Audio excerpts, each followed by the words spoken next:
Hi friends, நாம் இப்போ இந்த வீடியோவில் எதை பற்றி பார்க்க போகிறோம் அப்படின்னா, தற்போது தென்னாப்பிரிக்கா அணிக்கு எதிரான T20 தொடரை 3-1 அப்படின்ற நிலைமையில் இந்திய அணி வெற்றி பெற்று அபாரமாக இந்த தொடரை கைப்பற்றி இருப்பது பார்த்தீங்கன்னா அனைவருக்கும் பெரிய ஒரு ஆச்சரியத்தை ஏற்படுத்தியிருக்கு.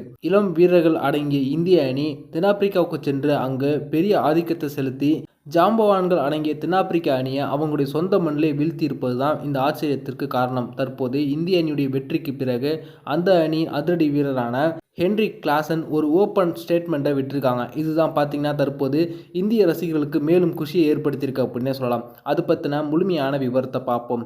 4 போட்டிகள் கொண்ட T20 தொடரில் இந்திய அணி விளையாடுவதற்காக சூரியகுமார் யாதவ் அவர்கள் தலைமையில் இளம் வீரர்கள் அடங்கிய அணியாக தென்னாப்பிரிக்காவுக்கு சுற்றுப்பயணம் மேற்கொண்டாங்க. இதில் பார்த்தீங்கன்னா முதல் போட்டி மற்றும் 3 மற்றும் 4வது போட்டியில் தொடர்ச்சியாக இந்திய அணி வெற்றி பெற்று 3-1 அப்படின்ற நிலைமையில் இந்த தொடரை கைப்பற்றினாங்க. 2வது போட்டியில் மட்டுமே தென்னாப்பிரிக்க அணி வெற்றி பெற்றாங்க. அப்போ கூட அவங்க ஒரு லோ ஸ்கோர் டார்கெட்டை சேஸ் பண்ணுவதற்கு ரொம்பவே கஷ்டப்பட்டாங்க. அந்தளவுக்கு இந்திய அணி தென்னாப்பிரிக்காவுடைய சொந்த மண்ணில் போய் அவங்க ஆதிக்கம் செலுத்தினாங்க. இந்த 4 T20 போட்டிகளில் இந்திய வீரர்கள் மட்டுமே பார்த்தீங்கன்னா 4 சதங்களை விளாசியிருக்காங்க. சஞ்சு சாம்சன் அவர்கள் 2 சதங்களும் திலக் வர்மா 2 சதங்களும் விளாசி இந்திய அணியை இந்த தொடரை அபாரமாக வெற்றி பெற வச்சிருக்காங்க. 4வது T20 போட்டியில் இந்திய அணி 20 ஓவர் முடிவுக்கு 283 ரன்களை குவிச்சாங்க. சஞ்சு சாம்சன் அவர்கள் 109 ரன்களும் திலக் வர்மா 120 ரன்களும் வந்து குவிச்சாங்க. அது மட்டும் இல்லாது இந்த ஒரே ஒரு இன்னிங்ஸில் மட்டுமே பார்த்தீங்கன்னா இந்திய அணி 23 சிக்ஸர்களை விளாசினாங்க. இந்திய அணி அதிகமான சிக்ஸர்களை ஒரே இன்னிங்ஸில் விளாசுவது இதுவே முதல் முறை. அது மட்டும் இல்லாது வெளிநாட்டு மண்ணில் இந்திய அணி ஒரு அணியை T20 ஃபார்மேட்டில் 135 ரன்கள் வித்தியாசத்தில் வீழ்த்துவதும் இதுதான் முதல் முறை அப்படிங்கிறது குறிப்பிடத்தக்கது. இந்திய அணி வீரர்களின் அக்ரஸிவான இந்த பேட்டிங் முறை பார்த்தீங்கன்னா அனைவருக்கும் மிகப்பெரிய ஒரு பயத்தை ஏற்படுத்தியிருக்கு.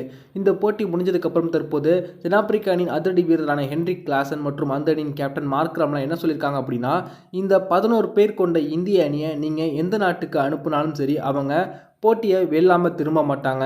பொதுவாக ஒரு அணியில் 1 அல்லது 2 வீரர்கள் தான் பார்த்தீங்கன்னா அக்ரஸிவான ஒரு மைண்ட் செட்டோட பேட்டிங் ஆடுவாங்க. ஆனால் இந்திய அணியில் தற்போது இருக்கக்கூடிய டீமில் 11 வீரர்களுமே அக்ரஸிவான மைண்ட் செட்டோடு இருக்காங்க.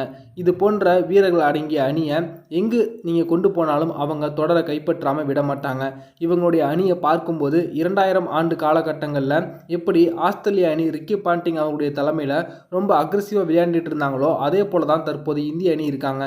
பொதுவாக ஒரு டீம் அக்ரஸிவான ஒரு மைண்ட் செட்டை கையில் எடுத்து விளையாடுறாங்க அப்படின்னா அவங்க 5 போட்டிகளில் ஒரு போட்டிகளில் மட்டுமே அவங்களுக்கு அந்த அக்ரஸிவான மைண்ட் செட் கை கொடுக்கும். ஆனால் தற்போது இந்திய அணி பார்த்தீங்கன்னா அவங்க விளையாடுற அனைத்து போட்டிகள்லையுமே அதை சக்ஸஸ் பண்ணி காட்டியிருக்காங்க.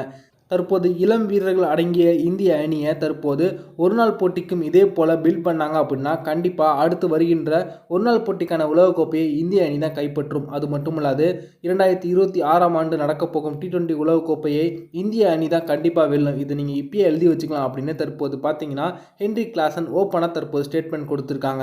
அதே போல் மார்க் ராம் அவர்களும் பார்த்தீங்கன்னா இந்திய அணி தென்னாப்பிரிக்கா மண்ணில் சுற்றுப்பயணம் மேற்கொண்டு எங்கள் மீது இந்த அளவுக்கு ஆதிக்கம் செலுத்தி தொடரை கைப்பற்றியது எங்களுக்கு மிகப்பெரிய ஆச்சரியத்தை ஏற்படுத்தியிருக்கு. நாங்கள் இந்திய அணி வீரர்களிடம் இருந்து இது போன்ற நிறைய விஷயங்களை கற்றுக்கொள்ள வேண்டும் அப்படின்னு அவங்களும் சொல்லியிருக்காங்க. இந்த வீடியோ உங்களுக்கு பிடிச்சிருந்துச்சுன்னா லைக் பண்ணுங்கள், ஷேர் பண்ணுங்கள். நன்றி.